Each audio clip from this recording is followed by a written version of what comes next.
ನಮ್ಮ TV Facebook page ನ like ಮಾಡಿ, ಯೂಟ್ಯೂಬ್ ಚಾನೆಲ್ ನ ಸಬ್ಸ್ಕ್ರೈಬ್ ಮಾಡಿ. ನಮ್ಮ ಎಲ್ಲಾ ಯೂಟ್ಯೂಬ್ ವಿಡಿಯೋ ಅಪ್ಡೇಟ್ಸ್ಗೆ ಬೆಲ್ ಐಕಾನ್ ಕ್ಲಿಕ್ ಮಾಡಿ. ನಮ್ಮ ಟಿವಿ ಕರಾವಳಿ ಕರ್ನಾಟಕದ ನಾಡಿಮಿಡಿತ. ಈ ಕಾರ್ಯಕ್ರಮದ ಪ್ರಾಯೋಜಕರು sun premium refined sunflower oil, ಸಹ ಪ್ರಾಯೋಜಕರು ಸಂತೋಷ್ ರೈಸ್ ಮಿಲ್ಸ್ ರವರ 2 star rice Bhadravati, Aruna masala taste and trust since 1980, postman toor dal, calci bright toothpaste and toothbrush, love mark beauty soap, McCoy home appliances, a promise of happiness, ಮದುವೆ ಜವಳಿಗಳಿಗೆ ಹೆಸರಾಂತ ಮಳಿಗೆ Satyanath stores. ನಮ್ family health ನ ಅಧಿಕ ವಿಟಮಿನ್ಸ್ ಇರೋ ಈ ಸ್ಟಾರ್ ಕಾಪಾಡ್ತಾರೆ. Sun premium refine sunflower oil, family star.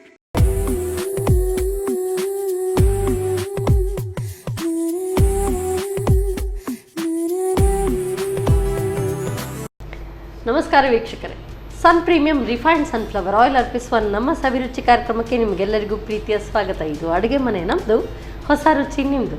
ಈ ಕಾರ್ಯಕ್ರಮದ ಸಹ ಪ್ರಾಯೋಜಕರು ಸಂತೋಷ್ ರೈಸ್ ಮಿಲ್ಸ್ ರವರ 2 star rice Bhadravati, Aruna masala taste and trust since 1980, postman toor dal, calci bright toothpaste and toothbrushes, love mark beauty soap, Satyanath stores, ಹಾಗೆಯೇ ಮೆಕಾಯ್ ಹೋಮ್ ಅಪ್ಲಯನ್ಸಸ್. ಇವತ್ತು ವರಮಹಾಲಕ್ಷ್ಮಿ. ನಮ್ಮ ಟಿವಿಯ ಎಲ್ಲ ವೀಕ್ಷಕರಿಗೂ ವರಮಹಾಲಕ್ಷ್ಮಿ ಹಬ್ಬದ ಹಾರ್ದಿಕ ಶುಭಾಶಯಗಳು. ಶ್ರಾವಣ ಮಾಸ ಬಂತು ಅಂತ ಹೇಳಿದರೆ ಹಬ್ಬಗಳ ಸಾಲು ಸಾಲು. ಅದರಲ್ಲಿ ಮೊಟ್ಟ ಮೊದಲಿಗೆ ಬರುವಂಥದ್ದು ನಾಗರ ಪಂಚಮಿ, ಅದರ ನಂತರ ವರಮಹಾಲಕ್ಷ್ಮಿ. ಸೊ ಇವತ್ತು ಈ ಒಂದು ವಿಶೇಷ ದಿನದಂದು ವಿಶೇಷ ಸಂಚಿಕೆ. ಇವತ್ತು ನಮಗೆ ರುಚಿಕರವಾದಂಥ ಹಬ್ಬಕ್ಕೆ ಅನುಗುಣವಾಗಿ ಯಾವುದೆಲ್ಲ ಖಾದ್ಯಗಳನ್ನು ಮಾಡ್ತಾರೆ ಇದನ್ನು ಹೇಳ್ಕೊಡೋದಕ್ಕೆ ಬಂದಿದ್ದಾರೆ ಶ್ರೀಮತಿ ಧನ್ಯಲತಾ. ಇವ್ರನ್ನ ಕಾರ್ಯಕ್ರಮಕ್ಕೆ ಆತ್ಮೀಯವಾಗಿ ಸ್ವಾಗತಿಸೋಣ. ನಮಸ್ತೆ ಮೇಡಮ್. ಕಾರ್ಯಕ್ರಮಕ್ಕೆ ಸ್ವಾಗತ ತಮಗೆ. ನಮಸ್ಕಾರ. ನಮಸ್ತೆ ಮೇಡಮ್. ವರಮಹಾಲಕ್ಷ್ಮಿ ಹಬ್ಬದ ಶುಭಾಶಯಗಳು. Thank you so much. ನಿಮಗೂ ಕೂಡ ವರಮಹಾಲಕ್ಷ್ಮಿ ಹಬ್ಬದ ಹಾರ್ದಿಕ ಶುಭಾಶಯ. Thank you. ಸೊ ವರಮಹಾಲಕ್ಷ್ಮಿ ಅಂದ ತಕ್ಷಣ ಸೊ ಎಲ್ಲ ಮಹಿಳೆಯರಿಗೂ ತುಂಬ ಇಷ್ಟವಾದಂಥದ್ದು ಅಂದರೆ ಇಡೀ ದಿನ ವ್ರತದಲ್ಲಿ ಇದ್ದು ಸಂಜೆ ಪೂಜೆ ಎಲ್ಲ ಮಾಡಿದ್ಮೇಲೆ ವ್ರತ ಬ್ರೇಕ್ ಮಾಡಿ ಮತ್ತೆ ಪ್ರಸಾದ ತಿನ್ನೋದು. ನೀವು ವರ್ಷವೂ ಮಾಡ್ತೀರಾ ಹೇಗೆ? ಇಲ್ಲಪ್ಪ, ನಾವು ದೇವಸ್ಥಾನಕ್ಕೆ ಹೋಗಿ ನಮ್ಮ ಈ ತುಳುನಾಡಿನಲ್ಲಿ ನೋಡಿ ಹಾಗೆ ಕಳಶ ಇಟ್ಟು ದೇವರನ್ನೆಲ್ಲ ಸ್ಥಾಪಿಸುವಂಥದ್ದು ಹೆಚ್ಚಿನವರು ಮಾಡೋದಿಲ್ಲ. ಇದೆಲ್ಲ ಬ್ಯಾಂಗ್ಳೂರ್ ಸೈಡ್ ಅಥವಾ ನಾರ್ತ್ ಕೇಂದ್ರದಲ್ಲೆಲ್ಲ ಕಳಶ ಇಡ್ತಾರೆ. ಕಳಶ ಇಟ್ಟು ದೇವಿಯನ್ನು ಪ್ರತಿಷ್ಠಾಪಿಸಿ ಅದು ಸಹ ಕೆಲವರು ಬ್ರಾಹ್ಮಿ ಮುಹೂರ್ತದಲ್ಲಿ ಇಡ್ತಾರಂತೆ. ಆಮೇಲೆ ಒಂದು ಪೂಜೆ ಆದ ನಂತರ ಪುನಃ ಪ್ರಸಾದ ಆಗಿ 2ನೇ ಪೂಜೆ, ಒಟ್ಟು 3 ಪೂಜೆ ಮಾಡಿ ಮತ್ತೆ ಸಂಜೆಯ ನಂತರ ಎಲ್ಲ. ಕೆಲವರು ಒಂದು 21 ವರಮಹಾಲಕ್ಷ್ಮಿ ಈ ತರ ವ್ರತ ಇಡ್ತೇನೆ ಅಂತ ಹೇಳಿ ಹೌದು ಹಾಗೆ ಅನ್ಕೊಂಡು ಮಾಡೋದು ಕೂಡ ಇದೆ. ಅದನ್ನ ಎಷ್ಟು ನೀವು ವಿಜೃಂಭಣೆಯಿಂದ ಕೂಡ ಮಾಡೋದಕ್ಕೆ ಸಾಧ್ಯ, ಸಿಂಪಲ್ ಆಗಿ ಕೂಡ ಮಾಡಬಹುದು. ಸೊ ನಾನು ಕೂಡ ಪ್ರತಿ ವರ್ಷ ವರಮಹಾಲಕ್ಷ್ಮಿ ಹಬ್ಬವನ್ನ ಆಚರಿಸಿ ಮನೆಯಲ್ಲಿ ಕಲಶ ಇಟ್ಟು ಪೂಜೆ ಮಾಡುವಂಥದ್ದು. ಸೊ ಇವತ್ತು ಕೂಡ ಸಂಜೆ ಪೂಜೆ ಇದೆ. ಸೊ ಅದಕ್ಕೂ ಮೊದಲು ದೇವರಿಗೆ ಪ್ರಸಾದವನ್ನ ರೆಡಿ ಮಾಡೋಣ. ಬನ್ನಿ kitchen. Okay. Yes madam. First ಈಗ ಹಾಗಾದ್ರೆ ಏನ್ ಮಾಡ್ತಿದ್ದೀರಿ? ಫಸ್ಟಿಗೆ ಈಗ ಒಂದು ಸಿಹಿ ಪೊಂಗಲ್ ಮಾಡುವ. ಸಿಹಿ ಪೊಂಗಲ್ ಆಕ್ಚುಲಿ ಇದು ತುಳುನಾಡಿದ್ದಲ್ಲ, ಬಟ್ ನಮ್ಮದೆಲ್ಲ ನಾರ್ತ್ ಸೈಡ್ನವರದ್ದು ಅಥವಾ ನಿಮ್ಮ ಬೆಂಗಳೂರು ಸೈಡ್ನವರದ್ದು ಅಲ್ಲ. ಹೆಚ್ಚಾಗಿ ಪೊಂಗಲ್ ಅಂತ ಹೇಳಿದ್ರೆ ತಮಿಳ್ನಾಡು. ಬಟ್ ಬೆಂಗಳೂರಿನಲ್ಲಿ ಈಗ ತುಂಬಾ ಮಂದಿ ತಮಿಳಿಯನ್ಸ್ ಇದ್ದದ್ರಿಂದ ಅದನ್ನಾಗಿ ನಾವು ಪೊಂಗಲ್ ನಮ್ಮ ತುಳುನಾಡಿನಲ್ಲಿ ಪೊಂಗಲ್ ಅಂತ ಅಷ್ಟೊಂದು ಫೇಮಸ್ ಇಲ್ಲ. ಆಹಾರಕ್ಕೆ ಇಂಥದ್ದೇ ಕ್ಷೇತ್ರ ಅಂತ ಏನು ಇಲ್ಲ. ಹೌದು, ಕರೆಕ್ಟ್. ನಾವು ಮಾಡಿಕೊಳ್ಬಹುದು. ಖಂಡಿತ. ದೇವಿಗೆ ಬೆಲ್ಲ ಅದೆಲ್ಲ ಅತ್ಯಂತ ಪ್ರಿಯವಾದದಂತೆ. ಅದರಿಂದಾಗಿ ವರಮಹಾಲಕ್ಷ್ಮಿ ದಿವಸ ಸಿಹಿ ಪೊಂಗಲನ್ನು ಮಾಡಿ ಒಂದು ನೈವೇದ್ಯ ಇಡ್ತಾರೆ. ಒಂದು ಕುಕ್ಕರ್ ಕೊಡಿ.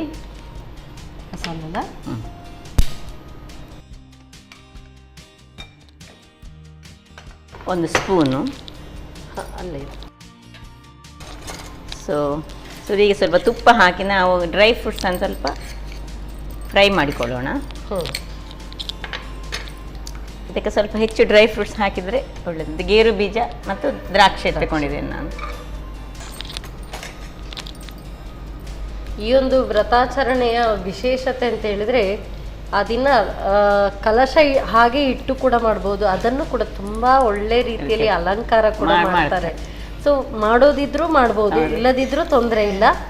ಆದರೆ ಆ ಒಂದು ಕಲಶವನ್ನಿಟ್ಟು ಅದು ಪೂಜೆ ಮಾಡಿದಾಗ ಅದು ಆ ದಿನ ದೇವಿಯೇ ಒಂದು ಬಂದು ಕೂತ ಹಾಗೆ ಅದರ ಮೇಲೆ ಒಳ್ಳೆ ಬಂಗಾರದ ಒಡವೆಗಳನ್ನೆಲ್ಲ ಹಾಕಿ ಶೃಂಗಾರ ಮಾಡಿ ಹಾಗೆ ಇಡುವಾಗ ತುಂಬಾ ಸುಂದರವಾಗಿ ಕಾಣುತ್ತೆ. ಕರೆಕ್ಟ್. ಆಗ ತನ್ನಷ್ಟಕ್ಕೆ ಒಂದು ಭಕ್ತಿ ಭಾವ ಬರ್ತದೆ. ಎಕ್ಸಾಕ್ಟ್ಲಿ, ಅಂದ್ರೆ ದೇವರೇ ಬಂದು ಅಲ್ಲಿ ಕೂತಿದ್ದಾರೆ. ಇಷ್ಟೇ ಸಾಕು. ಇಷ್ಟು ಫ್ರೈ ಮಾಡಿ ಅದನ್ನು ತೆಗೆದಿಟ್ಕೊಳ್ಳೋಣ.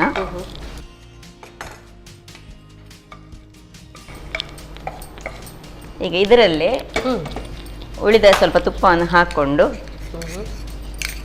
ಇದಕ್ಕೆ ಹೆಚ್ಚು ಬೇಡ. ಮತ್ತೆ ಇದು ನಾನು 1:1 ಅಕ್ಕಿ ಪ್ಲಸ್ ಹೆಸರುಬೇಳೆ ಸ್ವಲ್ಪ ಫ್ರೈ ಮಾಡಿಕೊಳ್ಳೋಣ. ಫ್ರೈ ಮಾಡಿ ಇಟ್ಟರೆ ಅದು ಟೇಸ್ಟ್ ಜಾಸ್ತಿ ಆಗ್ತದೆ ಅಂತ. ಇದು ನಾನು ಸ್ವಲ್ಪ ತೊಳೆದು ಚೂರು ಹೊತ್ತು ನೀರಿನಲ್ಲಿ ಹಾಕಿಟ್ಟು ಇದರ ನೀರು ತೆಗೆದಿದ್ದೇನೆ ನಾನು. ಅಂದರೆ ಸ್ವಲ್ಪ ಹೆಚ್ಚು ಬೇಡ, ಒಂದು 10-15 ನಿಮಿಷ ನೆನೆಸಿಟ್ಟು ಸ್ವಲ್ಪ ಸಣ್ಣ ಉರಿಯಲ್ಲಿ ಮಾಡಿದೆ. ಪರಿಮಳ ಬಂದರೆ ಅದಕ್ಕೆ ಇನ್ನು 1:3. ಈಗ ನಾವೆಷ್ಟು ಇದರಲ್ಲಿ ನಾವು ಮುಕ್ಕಾಲಿನಷ್ಟು ನಾವು ತಗೊಂಡಿದ್ದೆ. ಇದರಲ್ಲಿ 3 ಭಾಗದಷ್ಟು ನೀರು ತಗೊಂಡು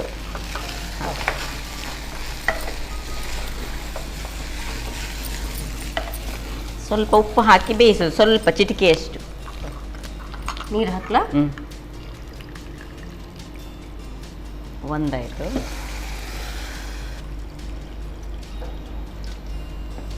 ಎರಡು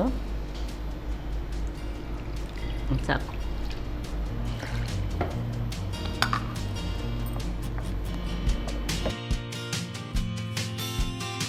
ಈಗ ಸ್ವಲ್ಪ ಉಪ್ಪು ಚಿಟಿಕೆಯಷ್ಟು ಸಾಕು. ಅಂದರೆ ಅದರಲ್ಲಿ ನಾವು ಅಕ್ಕಿ ಎಲ್ಲ ಉಂಟಲ್ಲ, ಎಷ್ಟು ಬೇಕು ಅಷ್ಟು ಉಪ್ಪನ್ನು ಹಾಕ್ಕೊಂಡು ಅದನ್ನು ಬೇಯಲಿಕ್ಕಿಡುವ. ಸೊ ಒಂದು ಎಷ್ಟು ಸಾಧಾರಣ 2 ವಿಸಿಲ್? 2 ವಿಸಿಲ್, ಒಂದು 3 ವಿಸಿಲ್ನಷ್ಟು ಬಂದರೆ ಸರಿ. ಬೆಂದರೆ ಒಳ್ಳೆ ಆಗ್ತದೆ. ಒಳ್ಳೆ ಅದು ಮ್ಯಾಶ್ ಆಗಬೇಕು, ಬರಬೇಕು 2-3. ಸೊ ನಮ್ಮ ಕಿಚನಲ್ಲೂ ಕೂಡ ಒಂದು ಸಾರಿ ದೇವಿಯನ್ನ ಸ್ಥಾಪಿಸಿ ನಾವು ಒಮ್ಮೆ ವರಮಹಾಲಕ್ಷ್ಮಿ ವ್ರತವನ್ನ ಕೂಡ ನಾವು ನಮ್ಮ ಒಂದು ಇದರಲ್ಲಿ ಆಚರಿಸಿದ್ವಿ. ವ್ರತ ಆಚರಣೆ ಅಂತಲ್ಲ, ಆದ್ರೆ ಅದು ಯಾವ ರೀತಿಯಲ್ಲಿ ದೇವರನ್ನ ಸ್ಥಾಪಿಸಬಹುದು ಇದನ್ನೆಲ್ಲ ಒಳ್ಳೆ ರೀತಿಯಲ್ಲಿ ದೇವಿಯನ್ನ ಶೃಂಗರಿಸಿ ಎಲ್ಲ ಆ ಒಂದು ಎಪಿಸೋಡ್ ತುಂಬಾ ಚೆನ್ನಾಗಿತ್ತು. ಸೊ ಅದೇ ಹೇಳಿದಲ್ಲ, ಒಂದು ಇಟ್ರೆ ಅದನ್ನ 3 ಸಾರಿ 5 ಬಾರಿ ಹಾಗೆಲ್ಲ ಇಡ್ಬೇಕು. ನಾವು 1 ಬಾರಿ ನಮ್ಮ ಕಿಚನ್ ಅಲ್ಲಿ, ಅಂದ್ರೆ ನಮ್ಮ ಕಿಚನ್ ಅಲ್ಲಿ ನಾವು ಆದಷ್ಟು ನಮ್ಮ ಒಂದು ಸಂಸ್ಕೃತಿ ಆಗಿರ್ಲಿ ಇದನ್ನೆಲ್ಲ ಹೆಚ್ಚಾಗಿ ಬರೀ ಅಡುಗೆ ಮಾತ್ರ ಅಲ್ಲ, ಅಡುಗೆ ಜೊತೆಗೆ ಇಂಥ ಎಲ್ಲ ಒಂದು ಎಲ್ಲವನ್ನೂ ಕೂಡ ನಮ್ಮ ವೀಕ್ಷಕರಿಗಾಗಿರ್ಲಿ ಅಥವಾ ಮುಂದಿನ ಜನರೇಷನ್ಗೂ ಕೂಡ ಗೊತ್ತಾಗಬೇಕು ಅಂತ ಹೇಳಿದ್ರೆ ಆ ರೀತಿಯಾಗಿ ನಾವು ಮನೆಯಲ್ಲಾಗಿರ್ಲಿ ಎಲ್ಲಾದ್ರೂ ಆಗಿರ್ಲಿ ಅದನ್ನ ಆಚರಿಸ್ತಾ ಬಂದ್ರೆ ಮಾತ್ರ ಮುಂದಿನ ಜನರೇಷನ್ಗೆ ಗೊತ್ತಾಗುತ್ತೆ. ನಿಜವಾಗಿ. ಈಗ ಇದು ಬೇಯಲಿಕ್ಕೆ ಇರುವಾಗಲೇ ನಾವು ಸ್ವಲ್ಪ ಬೆಲ್ಲವನ್ನು ನೀರು ಮಾಡ್ಕೊಂಡಿಡುವ. ಅದಾದ ಕೂಡಲೇ ಆಗ್ತದಲ್ಲ, ಹಾಗಾದ್ರೆ ಓಕೆ. ಒಂದು ಬಾಣಲೆಯಲ್ಲಿ ಸೊ ಸಮಯ ಪ್ರಜ್ಞೆ ಇದನ್ನೆಲ್ಲ ಹೇಳಿಕೊಡುವಂಥವರೇ ಟೀಚರ್ಸ್. ಸೊ ಈ ಕಡೆ ಇಟ್ಕೊಳ್ಳೋಣ. ಓಕೆ. ನೀರು ಹಾಕಬೇಕಾ? ಸ್ವಲ್ಪ ನೀರು ಹಾಕಿ ಇಡಿ. ಸ್ವಲ್ಪ ಹಾಕಿ ಇದು ಕರಗಬೇಕು. ಅದರಲ್ಲಿ ಸಾಕು. ಸಣ್ಣದರಲ್ಲಿ ಇಟ್ಟುಕೊಂಡು ನಾವು ಮಾಡುವ. ಯಾಕೆ ಹೇಳಿದರೆ ಇದು ಬೆಲ್ಲ ನಮ್ಮ ಎಷ್ಟು ಆ್ಯಕ್ಚುಲಿ ಹೇಗೆ ಎಷ್ಟು ಹಾಕಬೇಕು ಹೇಳಿದರೆ, ಎಷ್ಟು ನಾವು ತೆಗೆದುಕೊಂಡಿದ್ದೇವೆ ಅದರ ಡಬಲ್ನಷ್ಟು ಬೆಲ್ಲ ಹಾಕಬೇಕು. ಅದು ಸಿಹಿ ಬೇಕಿದ್ದ ಹಾಗೆ. ಸಿಹಿ ಪೊಂಗಲ್ ಹೇಳಿದರೆ ತುಂಬ ಸಿಹಿ ಆದರೆ ಚೆನ್ನಾಗಿ ಆಗೋದು. ಈ ತಮಿಳುನಾಡು ಸೈಡ್ ಎಲ್ಲ ಹೋದ್ರೆ ಅವರು ಸಕ್ಕರೆ ಪೊಂಗಲ್ ಅಂತ ಹೇಳ್ತಾರೆ ಇದನ್ನ, ಸ್ವೀಟ್ ಪೊಂಗಲ್ಗೆ. Okay okay okay. ಈಗೆಲ್ಲ ಇದನ್ನೆಲ್ಲ ಕಾಮನ್ ಆಗಿ ಎಲ್ಲರೂ ಮಾಡ್ತಾರೆ. ಮೊದಲು ನನಗೂ ಕೂಡ ಎಕ್ಸಾಕ್ಟ್ ಅದರ ಪ್ರೊಸೀಜರ್ ಗೊತ್ತಿರಲಿಲ್ಲ. ಅಂದರೆ ಒಟ್ಟಿಗೆ ಹಾಗೇನೆ ಬರೀ ಅಕ್ಕಿ ಮತ್ತೆ ಹೆಸರು ಬೇಳೆಯನ್ನ ಬೇಯಿಸಿ ಎಲ್ಲವೂ ಕೂಡ ಮತ್ತೆ ಹಾಕ್ತಾ ಇದೆ. ಬಟ್ ಒಂದು ಸಾರಿ ಅವರು ತಮಿಳ್ನಾಡವರೇ ಅವರು ಬಂದು ನಮಗೆ ಈ ಒಂದು ಕರೆಕ್ಟ್ ಈ ಪ್ರೊಸೀಜರ್ ಅನ್ನ ಕಲಿಸ್ಕೊಟ್ರು. ನೀವೀಗ ಮಾಡ್ತಾ ಇರುವ ಪ್ರೊಸೀಜರ್ ಕೂಡ ಸೇಮ್ ಅದೇ ರೀತಿ ಆಗಿದೆ. ನಾವು ಅದನ್ನ ಮರುಕಳಿಸಿ ಮತ್ತೆ ಪುನಃ ಮಾಡಿದ್ರು ಕೂಡ ಒಬ್ರೊಬ್ರದ್ದು ಒಂದೊಂದು ಟೆಕ್ನಿಕ್ ಸ್ವಲ್ಪ ಕೆಲವರಿಗೆ ಗೊತ್ತಿಲ್ಲದವರು ಆ ಎಪಿಸೋಡ್ ನೋಡಿದವರು ಇವತ್ತು ನೋಡಿದ್ರು. ಹೌದು, ಪಾಕ ಎಲ್ಲ ಆಗ್ಬಾರ್ದು. ಪಾಕ ಆಗ್ಬಾರ್ದು, ತೆಳುವಾದ್ರೆ ಆಯ್ತು. ತೆಳುವಾದ್ರೆ ಆಯ್ತು. ಇದು ಆಯ್ತು ಅನ್ಸುತ್ತೆ. ಆಫ್ ಮಾಡ್ಲಾ? ಮಾಡಿ. ಇದು ಸಣ್ಣ ಇದರಲ್ಲಿ ಇದ್ದು ಅದನ್ನು ಅದಕ್ಕೆ ಸ್ವಲ್ಪ ತೆಂಗಿನ ತುರಿಯನ್ನು ಹಾಕೊಳ್ಳೋಣ. ಇದಕ್ಕೆ ಹಾಕೊಳ್ಳೋದಾ? ಅದಕ್ಕೆ ಹಾಕೊಳ್ಳೋಣ. ಬೆಟರ್, ನಾನು ಆ ಕಡೆ ನಿಮಗೆ ಶಿಫ್ಟ್ ಮಾಡ್ತೀನಿ. ಓಕೆ ಓಕೆ, ಈ ಕಡೆ ಇಟ್ಕೊಳ್ಳೋಣ.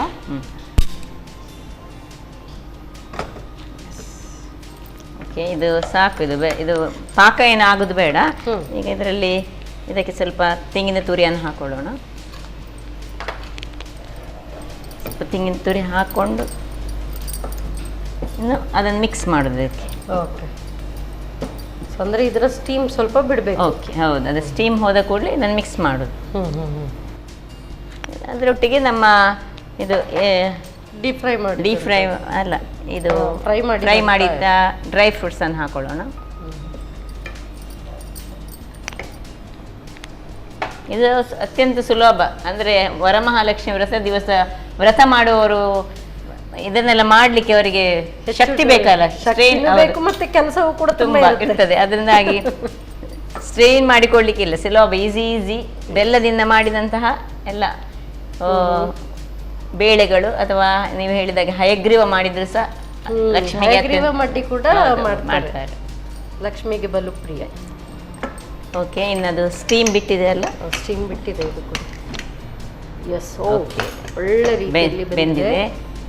ಹಾಕ್ಲಾ? ನಿಧಾನಕ್ಕೆ ಹಾಕಿ.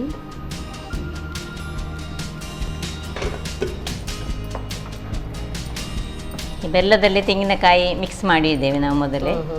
ಡ್ರೈ ಫ್ರೂಟ್ಸ್ ಹಾಕಿದ್ದೇವೆ. ಇನ್ನು ಸ್ವಲ್ಪ ಬೆಲ್ಲ ಅದನ್ನು ಒಳ್ಳೆ ರೀತಿಯಲ್ಲಿ ಹೀರಿಕೊಳ್ಬೇಕು, ನೀಟಾಗಿ ಬ್ಲೆಂಡ್ ಆದ್ರೆ ಅಷ್ಟೇ.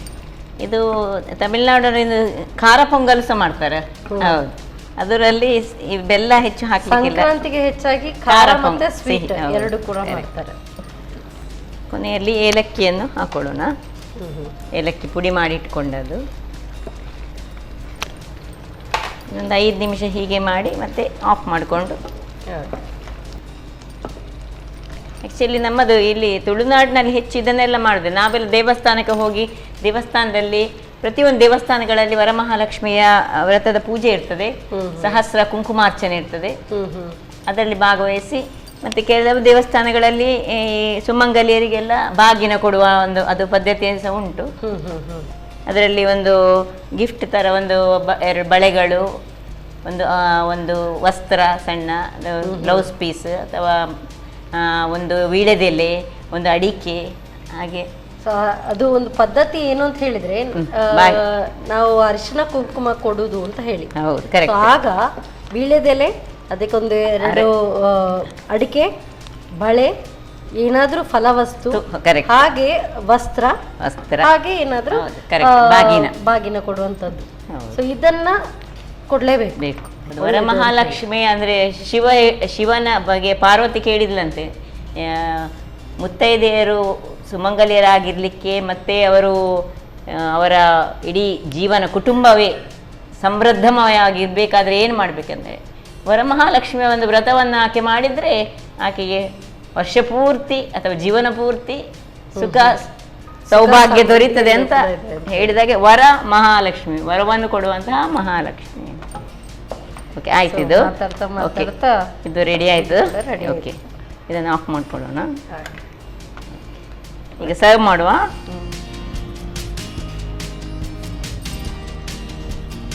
ಸೊ ಒಳ್ಳೆ ಬೆಂದಿದೆ. ಹೀಗೆ ಒಂದೊಮ್ಮೆ ಪಾಯಸದ ಹಾಗೆ ಆಗಿದೆ.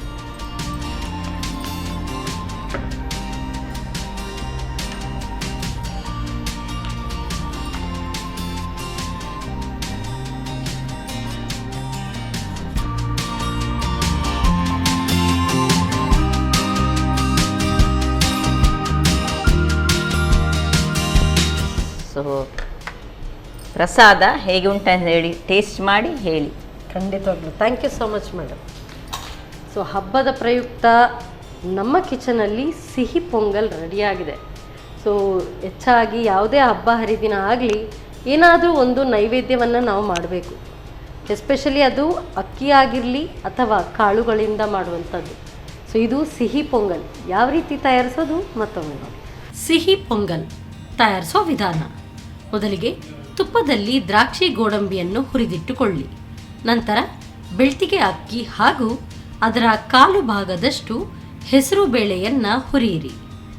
ಆನಂತರ ಅಕ್ಕಿ ಹಾಗೂ ಬೇಳೆಯ 3 ಪಟ್ಟು ನೀರು, ಚಿಟಿಕೆ ಉಪ್ಪು ಹಾಕಿ 2 ವಿಸಿಲ್ ಬರುವವರೆಗೂ ಬೇಯಿಸಿ.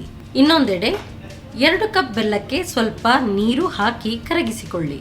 ಬೆಲ್ಲ ಕರಗಿದ ನಂತರ ತೆಂಗಿನ ತುರಿ, ತುಪ್ಪದಲ್ಲಿ ಹುರಿದ ದ್ರಾಕ್ಷಿ ಗೋಡಂಬಿ ಹಾಕಿ ಬೆರೆಸಿಕೊಂಡು ಬೇಯಿಸಿದ ಅಕ್ಕಿ ಹಾಗೂ ಬೇಳೆಯನ್ನು ಹಾಕಿ ಚೆನ್ನಾಗಿ ಬೆರೆಸಿ ಬೇಯಿಸಿ. ಕೊನೆಯಲ್ಲಿ ಏಲಕ್ಕಿ ಹಾಕಿ 1-2 ನಿಮಿಷ ಬೇಯಿಸಿ. ಈಗ ಬಿಸಿ ಬಿಸಿಯಾದ ಸಿಹಿಯಾದ ಸಿಹಿ ಪೊಂಗಲ್ ರೆಡಿ. ಸಿಹಿ ಪೊಂಗಲ್ ತಯಾರಾಗಿದೆ. ಇನ್ನೊಂದು ಸ್ವೀಟ್ ಡಿಶ್ ರೆಡಿ ಆಗುತ್ತೆ. ಯಾವುದು ಏನು ಮತ್ತೆ ನೋಡೋಣ. ಈಗ ಕಾರ್ಯಕ್ರಮದಲ್ಲಿ ಒಂದು ಪುಟ್ಟ ವಿರಾಮ.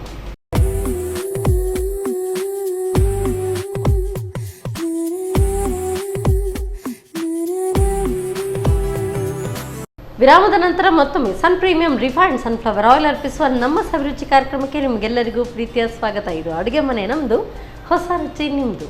ಈ ಕಾರ್ಯಕ್ರಮದ ಸಹ ಪ್ರಾಯೋಜಕರು ಸಂತೋಷ್ ರೈಸ್ ಮಿಲ್ಸ್ ರವರ 2 star rice Bhadravati, Aruna masala taste and trust since 1980, postman toor dal, calci bright toothpaste and toothbrushes, love mark beauty soap, Satyanath stores, ಹಾಗೆಯೇ ಮೆಕಾಯ್ ಹೋಮ್ ಅಪ್ಲಯನ್ಸಸ್.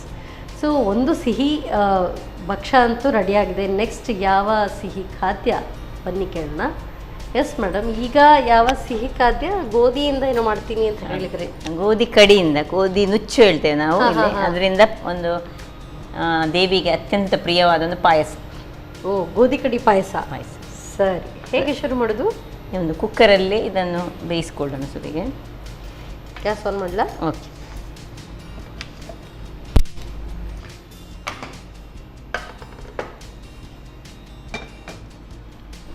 ಇದು ನಾನು ಸ್ವಲ್ಪ ಹೊತ್ತು ಇದನ್ನು ನೆನೆಸಿಟ್ಟುಕೊಂಡಿದ್ದೇನೆ. ನೀರಿನಲ್ಲಿ ಚೆನ್ನಾಗಿ ತೊಳೆದು ಅದನ್ನು ನೆನೆಸಿಟ್ಟುಕೊಳ್ಬೇಕು.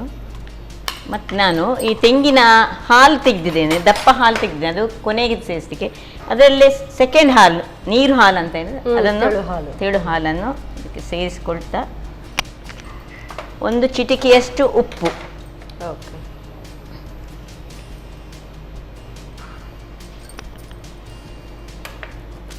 ಮತ್ತು 1 ಸ್ಪೂನ್ ತುಪ್ಪ ಹಾಕಿ ಇದನ್ನು ಒಂದು ಬೇಯಿಸೋಣ. ಮೊದಲು ನೀರು ಸ್ವಲ್ಪ ಇನ್ನು ಸ್ವಲ್ಪ ಹಾಕೊಳ್ಳೋಣ. ಒಂದು ಸ್ವಲ್ಪ ಕಾಯಿ ಹಾಲಿನ ನೀರು ತುಂಬ ಇದ್ದರೆ ಅದನ್ನೇ ಹಾಕ್ಕೊಳ್ಬೋದು. ಸಾಕು ಸಾಕು ಸಾಕು. ಇದು ಚೆನ್ನಾಗಿ ಬೇಯಬೇಕು. 2ರಿಂದ 3 ವಿಸಿಲ್. ಎಸ್. ಗೋಧಿ ನುಚ್ಚು ಇಲ್ಲದಿದ್ರೂ ಕೂಡ ಅದನ್ನ ಕೆಲವರು ಕಿಚಡಿಯಾಗಿ ಕೂಡ ಮಾಡ್ತಾರೆ. ದಲಿಯಾ, ಇದರಲ್ಲೆಲ್ಲ ಸ್ವಲ್ಪ ದಲಿಯಾ ಅಂತ ಹೇಳ್ತಾರೆ ನಾರ್ತ್ ಇಂಡಿಯಾದಲ್ಲಿ. ಅದು ಅದೇ ಟೈಪಿನಲ್ಲಿ ಮಾಡುವಂಥದ್ದು. ಇದೀಗ ಇಲ್ಲಿ ನಾವು ಅದನ್ನು ಹೆಚ್ಚಾಗಿ ಗೋಧಿ ನಾವು ಹೆಚ್ಚು ಯೂಸ್ ಮಾಡುವರಲ್ಲ, ಅನ್ನ ಯೂಸ್ ಮಾಡುವವರಲ್ಲ, ಹಾಗಾಗಿ ಪಾಯಸಕ್ಕೆ ಅದು ಒಳ್ಳೆ ಟೇಸ್ಟ್ ಸಹ ಆಗ್ತದೆ. ಹೆಚ್ಚಾಗಿ ದೇವಸ್ಥಾನಗಳಲ್ಲಿ, ದೇವಸ್ಥಾನ ಆಗಿರ್ಲಿ, ಮದ್ವೆಯಲ್ಲಿ ಎಲ್ಲ ಗೋಧಿ ಪಾಯಸ ಹೇಳಿದ್ರೆ ಒಂದು ಸ್ವಲ್ಪ 2 ಸ್ಪೂನ್ ಹೆಚ್ಚೇ ಹೋಗ್ತದೆ ನಮಗೆ.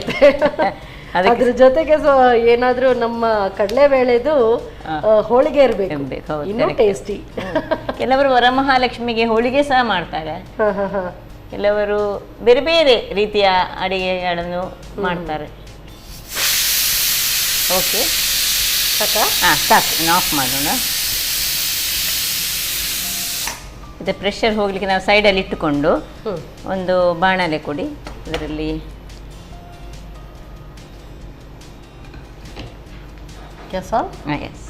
ಸೊ ಪ್ರೊಸೀಜರ್ ಎರಡು ಕೂಡ ಸ್ವಲ್ಪ ಸೇಮೆ. ಹೌದು, ಯಾವುದು 2ರಲ್ಲಿ ಒಂದನ್ನು ಮಾಡ್ಬೋದು ನಾವು ಪ್ರಸಾದ ರೂಪದಲ್ಲಿ. ಅದನ್ನು ಮಾಡ್ಬೋದು, ಸಿಹಿ ಪೊಂಗಲ್ ಮಾಡ್ಬೋದು, ಅಥವಾ ಈ ಗೋಧಿ ಕಡಿ ಪಾಯಸ ಮಾಡ್ಬೋದು. ಬೇರೆ ಬೇರೆ ಒಂದು ಮಾಡಿ ಸರ್, ಏನು ಮಾಡ್ಲಿಕ್ಕೆ ಆಗದಿದ್ರೆ ಒಂದು ಹಾಲಿಗೆ ಸ್ವಲ್ಪ ಬೆಲ್ಲ ಸೇರಿಸಿ 1 ಚಮಚ ತುಪ್ಪ ಸೇರಿಸಿ ದೇವಿಗೆ ಪ್ರಸಾದ ಇಟ್ಟರು ಅದು ಪ್ರಸಾದ ನೈವೇದ್ಯವೇ ಅಂತ. ಸೊ ಈಗ ಸ್ವಲ್ಪ ನಾವು ಡ್ರೈ ಫ್ರೂಟ್ಸ್ ಅನ್ನು ಫ್ರೈ ಮಾಡ್ಕೊಳ್ಳೋಣ.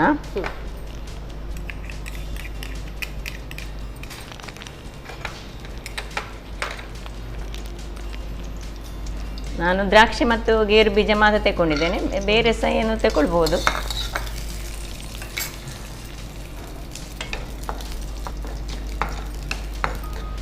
ದ್ರಾಕ್ಷಿ ಉಬ್ಬಿ ಬಂದರೆ ಸಾಕು ನಮಗೆ. ಮತ್ತೆ ಇದನ್ನು ತೆಗೆದುಕೊಳ್ಳೋಣ. ಈಗ ಅದರಲ್ಲಿ ಕೆಲಸ ಮಾಡಿಕೊಂಡು ನಮಗೆ ಇದರಲ್ಲೇನೀಗ ಈ ಬೆಲ್ಲ ಹಾಕ್ಕೊಂಡು ಸ್ವಲ್ಪ ನೀರು ಹಾಕ್ಕೊಂಡು ಸ್ವಲ್ಪ ಪ್ರೊಸೀಜರ್ ನೀವು ಹೇಳಿದಾಗೆ ಸೇಮಿ ಸಾಕು. ಅದರಲ್ಲಿ ನಾವು ತೆಂಗಿನ ಹಾಲು ಯೂಸ್ ಮಾಡಲಿಲ್ಲ, ಇದರಲ್ಲಿ ತೆಂಗಿನ ಹಾಲು ತೆಗೆದಿಟ್ಕೊಂಡಿದ್ದೇವೆ, ತೆಂಗಿನ ತುರಿ ಯೂಸ್ ಮಾಡಿದ್ದೇವೆ. ಇದೀಗ ನಾನು ಆರ್ಗ್ಯಾನಿಕ್ ಬೆಲ್ಲ ಯೂಸ್ ಮಾಡಿದಿಂದಾಗಿ ಸೀದಾ ಅದನ್ನು ನಾವು ಯೂಸ್ ಮಾಡ್ಬೋದು. ಸಪೋಸ್ ನಾವು ಹೀಗೆ ಆರ್ಡಿನರಿ ಬೆಲ್ಲ ತಂದರೆ ಅದನ್ನು ಸ್ವಲ್ಪ ಗಾಳಿಸಿ ಅದರಲ್ಲಿರುವ ಕಲ್ಲು ಏನಾದರೂ ಇದ್ದರೆ ಒಮ್ಮೊಮ್ಮೆ ಬರ್ತದೆ ಬೆಲ್ಲಗಳಲ್ಲಿ ಕಲ್ಲೆಲ್ಲ, ಹೌದು ಕಸ ಇರ್ತದೆ. ಈಗ ಸ್ವಲ್ಪ ಆರ್ಗ್ಯಾನಿಕ್ ಯುಗ ಅಲ್ಲ, ಖಂಡಿತ. ಸೊ ಅದರಲ್ಲೂ ಆರ್ಗ್ಯಾನಿಕ್ ಅಂತ ಹೇಳಿದ್ರೆ ನಾವೇನೋ ದೊಡ್ಡ ವಿಷಯ ಅಂತ ಹೇಳಿ ಏನಲ್ಲಪ್ಪ, ಸಾವಯವ ಯಾವುದು ಕೂಡ ನಾವು ಸಾವಯವ ಮನೆಯಲ್ಲೇ ಬೆಳೆಸಿದ್ದಂತ ತರಕಾರಿಗಳನ್ನ ಕೂಡ ನಾವು ಆದಷ್ಟು ನಿಜವಾಗಿಯೂ ಸ್ಥಳ ಇದ್ದರೆ ಈ ಡಸ್ಟ್ಬಿನ್ ಅವರಿಗೆ ನಮ್ಮ ಈ ವೆಜಿಟೇಬಲ್ ಪೀಲ್ಸ್ ಅದೆಲ್ಲ ಸಿಪ್ಪೆಗಳನ್ನು ಅದನ್ನೆಲ್ಲ ನಾವು ಒಟ್ಟು ಮಾಡಿ ಅದನ್ನೇ ಒಂದು ಮಣ್ಣಿನ ಒಳಗೆ ಹಾಕೊಂಡಿಟ್ಟು ಅದನ್ನೇ ಒಂದು ಗೊಬ್ಬರವಾಗಿ ಯೂಸ್ ಮಾಡಿದರೆ ಅದರಷ್ಟು ಒಳ್ಳೇದು ಯಾವುದಿಲ್ಲ. ಸ್ಟೀಮ್ ಬಿಟ್ಟಿದೆ, ತೆಗಿತೇನೆ. ಸೊ ನಾವು ಅದೆಷ್ಟೋ ವಸ್ತುಗಳನ್ನು ಆರ್ಗ್ಯಾನಿಕ್ ಅಂತ ಆ್ಯಕ್ಚುಲಿ ಹೇಳಬೇಕು ಅಂತ ಹೇಳಿದರೆ ಈ ಫಾರಿನ್ ಕಂಟ್ರೀಸಲ್ಲಿ ಅದಕ್ಕೆ ಹೆಚ್ಚು ಬೆಲೆ. ಆರ್ಗ್ಯಾನಿಕ್ ಅಲ್ಲಿ ಅಂತಲ್ಲ, ಈಗ ಇಲ್ಲಿ ಕೂಡ ಒಂದು ಪ್ರೋಸೆಸ್ ಆಗಲಿ ಸ್ಟೈಲ್ ಸ್ಟಾರ್ಟ್ ಆಗಿದೆ. ಬಟ್ ಆರ್ಗ್ಯಾನಿಕ್ ಅಂದರೆ ಏನು? ನಾವು ಸಾವಯವ ನಮ್ಮ ಹಿಂದೆ ನಮ್ಮ ಅಜ್ಜ ಮುತ್ತಜ್ಜರು ಅವರು ಮಾಡ್ತಿದ್ದದೇನು ಅಷ್ಟೇ. ತೆಂಗಿನ ಗರಿ ಬಿತ್ತ ಅದನ್ನ ಕಟ್ ಮಾಡಿದ್ರು, ತೆಂಗಿನ ಬುಡದ ಅಡಿಗೆ ಹಾಕಿದ್ರು. ಬಾಳೆದು ಬಿತ್ತ ಬಾಳೆದ ಇದನ್ನು ಕಟ್ ಮಾಡಿದ್ರೆ ಅದ್ರ ಬುಡಕ್ಕೆ ಹಾಕಿ ಅದೇ ಸಾವಯವ ಗೊಬ್ಬರ. ಅದನ್ನೇ ನಾವು ಮುಂಚೆ ತಿಂದವರು ಒಳ್ಳೆ ಹೆಲ್ದಿ ಆಗಿದ್ರು. ಈಗ ಎಲ್ಲವೂ ಕೂಡ ಪ್ಯಾಕ್ಟ್ ಆಗಿದ್ದಾಗ ಸೊ ಈಗ ಅದನ್ನ ಆರ್ಗ್ಯಾನಿಕ್ ಅಂತ ಅದಕ್ಕೆ ಒಂದು ಹೆಸರು ಕೊಟ್ಟು ಹೆಚ್ಚು ಬೆಲೆಯಲ್ಲಿ ಮಾರಾಟ ಮಾಡ್ತಾ ಇದ್ದಾರೆ ಅಷ್ಟೇ. ಈಗ ನೋಡಿದ ಬೆಲ್ಲ ಎಲ್ಲ ನೀರಾಯ್ತು, ಈಗ ಸ್ಲೋಲಿ ಅದನ್ನು ತೆಗೆದು ಹಾಕಿ.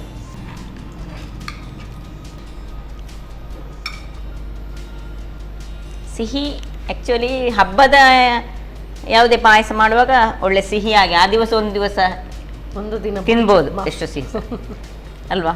ಹೌದು, ಹಬ್ಬ ಅಂತ ಆಗೋದೇ ಆಗ ಅಲ್ವಾ? ಸೊ ಹಬ್ಬ ಅಂತ ಹೇಳಿದ್ರೆ ಮನಸ್ಸಿಗೂ ಹಬ್ಬ, ಉದರಕ್ಕೂ ಹಬ್ಬ, ಮನೆಯಲ್ಲಿ ಇರುವ ವಾತಾವರಣಕ್ಕೂ ಕೂಡ ಹಬ್ಬ. ನಿಜವಾಗಿ ಹಿಂದಿನ ಕಾಲದವರು ಒಂದೊಂದು ಮಂತ್ನಲ್ಲಿ ಒಂದೊಂದು ಅಲ್ಲ ತಿಂಗಳುಗಳಲ್ಲಿ ಮಾಡಿಟ್ಟದ್ದು ಅಂದರೆ ತುಂಬ ಕೆಲಸದಿಂದ ನೊಂದಿರುವ ಮನಸ್ಸಿಗೆ ಖುಷಿ ಕೊಡ್ಲಿಕ್ಕೆ ಇದೆಲ್ಲ ಹಬ್ಬಗಳು. ಎಕ್ಸಾಕ್ಟ್ಲಿ ಅಲ್ಲ ಈಗಿನ್ನು ಹಾಗೆ ಈಗ ಎಲ್ಲ ಪಾರ್ಟೀಸ್ ಅಂತ ಮಾಡ್ತಾರೆ, ಆಗ ಪಾರ್ಟಿ ಅಲ್ಲ. ಈ ಒಂದು ಹಬ್ಬ ಹರಿದಿನಗಳಲ್ಲಿ ಎಲ್ಲ ಕುಟುಂಬಸ್ಥರು ಕೂಡ ಒಟ್ಟಿಗೆ ಸೇರ್ಕೊಂಡು ಮಾಡುವಂಥದ್ದು. ಈಗ ಇದಕ್ಕೆ ಈಗ ನಾನು ಈ ಡ್ರೈ ಫ್ರೂಟ್ಸ್ ಅನ್ನು ಹಾಕ್ತಾ ಇದ್ದೇನೆ. ಸ್ವಲ್ಪ ಏಲಕ್ಕಿ ಕುಟ್ಟಿಕೊಂಡು ಹಾಕಿದ್ರು ಒಳ್ಳೆಯದು, ಅಥವಾ ಹೀಗೆ ಕಟ್ ಮಾಡಿಕೊಂಡು ಸೀದಾ ಹಾಕಿದ್ರು ಸಹ ಒಳ್ಳೆಯದು. ಇಡೀ ಒಮ್ಮೆ ಬೈಟ್ಸ್ ಸಿಕ್ಕುವಾಗ ಸಹ ಒಳ್ಳೆಯದಾಗ್ತದೆ. ಪುಡಿ ಮಾಡಿಕೊಂಡ್ರೆ ಅದರ ಸ್ಮೆಲ್ ಇನ್ನೂ ಚೆನ್ನಾಗಿ ಬರ್ತದೆ. ಆ್ಯಕ್ಚುಲಿ ಇಟ್ಸ್ ಅದು ಜೀರ್ಣ ಕ್ರಿಯೆಗೂ ಕೂಡ ತುಂಬ ಒಳ್ಳೆಯದು, ಮೌತ್ ಫ್ರೆಶ್ನರ್ ಕೂಡ. ಹಳದಿಯ ಹಾಗೆ ಅದು ಸಹ ಒಂದು ಏನಾದರೂ ವಿಷಯುಕ್ತವಾದ ಆಹಾರವನ್ನು ಸೇವಿಸಿದರೆ ಈ ಏಲಕ್ಕಿಯನ್ನು ತಿಂದರೆ ಅದನ್ನು ಏನೋ ಶಮನ ಮಾಡ್ತದೆ ಅಂತ ಹೇಳ್ತಾರೆ. ಈಗ ಕೊನೆಯದಾಗಿ ಇದಕ್ಕೆ ನಾವೀಗ ಇದು ನಾನು ತೆಂಗಿನ ಹಾಲು, ಫಸ್ಟ್ ಹಾಲು, ದಪ್ಪ ಹಾಲನ್ನು ಹಾಕ್ತಾ ಇದ್ದೇನೆ.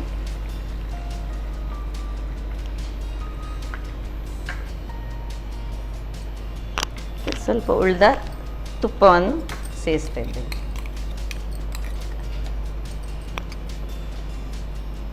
ಒಂದೇ ಕುದಿ ಸಾಕು, ಹಾಲು ಹಾಕಿದ ಮೇಲೆ ಹೆಚ್ಚು ಕುದಿ ಬೇಡ, ಅದು ಅದಷ್ಟಕ್ಕೆ ದಪ್ಪ ಆಗ್ತಾ ಹೋಗ್ತದೆ. ಒಂದು ಕುದಿ ಬಂದ ಕೂಡಲೇ ಆಫ್ ಮಾಡೋದು, ಸರ್ವ್ ಮಾಡೋದು. ಇದು ಒಂದು ಕುದಿ ಬಂತು, ಆಫ್ ಮಾಡ್ಕೊಳ್ಳೋಣ, ಇನ್ನು ಸರ್ವ್ ಮಾಡೋದು.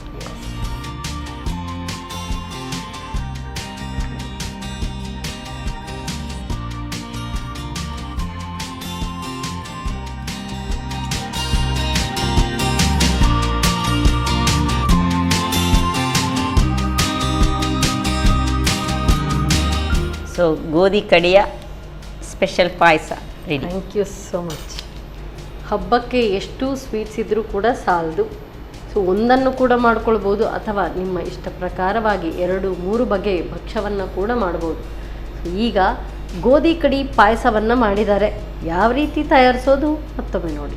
ಗೋಧಿ ಕಡಿ ಪಾಯಸ ತಯಾರಿಸುವ ವಿಧಾನ: ಮೊದಲು ನೆನೆಸಿದ ಗೋಧಿ ಕಡಿಯನ್ನು ತೆಂಗಿನ ತೆಳು ಹಾಲು ಹಾಕಿ, ಚಿಟಿಕೆ ಉಪ್ಪು, 1 ಚಮಚದಷ್ಟು ತುಪ್ಪ, ಸ್ವಲ್ಪ ನೀರು ಹಾಕಿ 2-3 ವಿಸಿಲ್ ಬರುವವರೆಗೂ ಬೇಯಿಸಿ. ಇನ್ನೊಂದೆಡೆ ತುಪ್ಪದಲ್ಲಿ ದ್ರಾಕ್ಷಿ ಗೋಡಂಬಿಯನ್ನು ಹುರಿದಿಟ್ಟುಕೊಳ್ಳಿ. ನಂತರ ಬೆಲ್ಲಕ್ಕೆ ಮುಳುಗುವಷ್ಟು ನೀರು ಹಾಕಿ ಕರಗಿಸಿಕೊಳ್ಳಿ. ಆನಂತರ ಬೇಯಿಸಿದ ಗೋಧಿ ನುಚ್ಚು, ತುಪ್ಪದಲ್ಲಿ ಹುರಿದ ಗೋಡಂಬಿ, ದ್ರಾಕ್ಷಿ, ಏಲಕ್ಕಿ ಹಾಕಿ ಬೇಯಿಸಿ. ಕೊನೆಯಲ್ಲಿ 1 ಕಪ್ ದಪ್ಪ ತೆಂಗಿನ ಹಾಲು, ತುಪ್ಪ ಹಾಕಿ 1 ಕುದಿ ಬರುವವರೆಗೂ ಬೇಯಿಸಿ. ಈಗ ರುಚಿಯಾದ ಗೋಧಿ ಕಡಿ ಪಾಯಸ ಸವಿಯಲು ಸಿದ್ಧ. ಎಸ್ ಮೇಡಮ್, ಸೊ 2 ಬಗೆಯ ಸ್ವೀಟ್ಸ್ ರೆಡಿ ಆಗಿದೆ.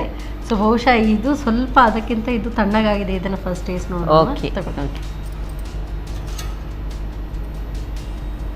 ಸ್ವಲ್ಪ ಗಟ್ಟಿಯಾಗಿದೆ. ಪೊಂಗಲ್ ಅದು ಆ ರೀತಿಯಲ್ಲೇ ಸ್ವಲ್ಪ ಬಂದರೆ ಅದು ಚೆನ್ನ.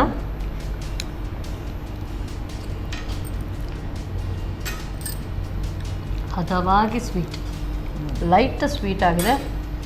ಕೆಲವರು ತುಂಬ ಸ್ವೀಟ್ ಮಾಡ್ತಾರೆ, ಆಗ ಒಂದು 2 ಸ್ಪೂನ್ ಪ್ರಸಾದ ರೀತಿಯಲ್ಲೇ ತಗೊಳ್ಬೇಕು. ಕರೆಕ್ಟ್. ಸೊ ಇಷ್ಟು ಆದರೆ ಸ್ವಲ್ಪ ಇಷ್ಟಪಟ್ಟು ತಿನ್ಬಹುದು, ಹೆಚ್ಚಾಗಿ ತಿನ್ಬಹುದು. ತುಂಬ ಚೆನ್ನಾಗಿದೆ, ವೆರಿ ಟೇಸ್ಟಿ. ಥ್ಯಾಂಕ್ಸ್. ಸೊ ಇದಕ್ಕೆ ಹೋಗೋಣ. ಓಕೆ,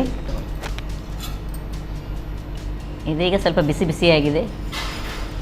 ಸೊ ಇದು ತಣ್ಣಗಾದರೆ ಇನ್ನೂ ಚೆನ್ನಾಗಿ, ವೆರಿ ಟೇಸ್ಟಿ.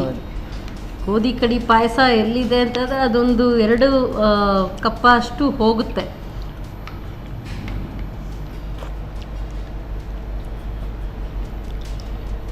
ವಾವ್. ಸೊ ನೀವಂತೂ 2 ಕೂಡ ನನಗೆ ಇಷ್ಟವಾದಂಥದ್ದು ಮಾಡಿಕೊಟ್ಟಿದ್ದೀರಿ. ನನಗಂತೂ ತುಂಬ ಇಷ್ಟ ಆಯಿತು. ಸೊ ಲಕ್ಷ್ಮಿಗೂ ಕೂಡ ತುಂಬ ಖುಷಿಯಾಗುತ್ತೆ. ಒಳ್ಳೆ ರುಚಿಕರವಾದಂಥ 2 ಭಕ್ಷ್ಯಗಳು. Thank you so much madam. ಹಬ್ಬದ ದಿವಸ ಒಳ್ಳೆ ರೆಸಿಪಿ, ಅದರಲ್ಲೂ ಕೂಡ ಇನ್ನಷ್ಟು ಮಾಹಿತಿಯನ್ನು ಕೂಡ ನೀಡಿದ್ದೀರಿ. Thank you so much. So ಹಬ್ಬದ ಪ್ರಯುಕ್ತ ಸೊ ನಾವಿವತ್ತು ಅರಿಶಿನ ಕುಂಕುಮ ಅಂತೂ ನಾನು ಕೊಡ್ತಾ ಇಲ್ಲ, ಬಟ್ ಆದರೂ ಕೂಡ ಬಂದಂಥ ಅತಿಥಿಯನ್ನು ಹಾಗೆ ಕಳಿಸೋ ಹಾಗಿಲ್ಲ. ಸೊ ಅದಕ್ಕೋಸ್ಕರ ಸನ್ ಪ್ರೀಮಿಯಂ ಇವರ ವತಿಯಿಂದ ಕಿರು ಕಾಣಿಕೆ. Thank you. ಹಾಗೆಯೇ ಸಂತೋಷ್ ರೈಸ್ ಮಿಲ್ಸ್ ಅವರ 2 star rice Bhadravati. Thank you. So ಅಕ್ಕಿ ಮತ್ತು ಅದಕ್ಕಿಂತ ಶ್ರೇಷ್ಠವಾದಂಥ ಒಂದು ಗಿಫ್ಟ್ ಏನೂ ಇಲ್ಲ ಅಂತ ಹೇಳ್ತಾರೆ. ಯಾಕೆಂತ ಹೇಳಿದ್ರೆ ವರಮಹಾಲಕ್ಷ್ಮಿ ಹೇಳಿದರೆ ಅಷ್ಟಲಕ್ಷ್ಮಿಯರು, ಅದರಲ್ಲೊಂದು ಧಾನ್ಯಲಕ್ಷ್ಮಿ ಸಹ. ಇವತ್ತು ಧಾನ್ಯಲಕ್ಷ್ಮಿಯನ್ನೇ ನನಗೆ ಮನೆ ಕೊಂಡೋಗಿ ಕೊಟ್ಟಿದ್ದೀರಿ. ಇನ್ನಷ್ಟು ಒಳ್ಳೆಯದಾಗಲಿ ಅಂತ ಆಶಿಸ್ತೀನಿ. Thank you so much. Varamahalakshmi ಹಬ್ಬದ ಈ ಒಂದು ವಿಶೇಷ ಸಂಚಿಕೆಯನ್ನು ಇಲ್ಲೇ ಮುಗಿಸ್ತಾ ಇದ್ದೇನೆ. ಮತ್ತೆ ಮುಂದಿನ ಸಂಚಿಕೆಯಲ್ಲಿ ಭೇಟಿಯಾಗೋಣ. ಎಲ್ರಿಗೂ ಕೂಡ ನಮಸ್ಕಾರ.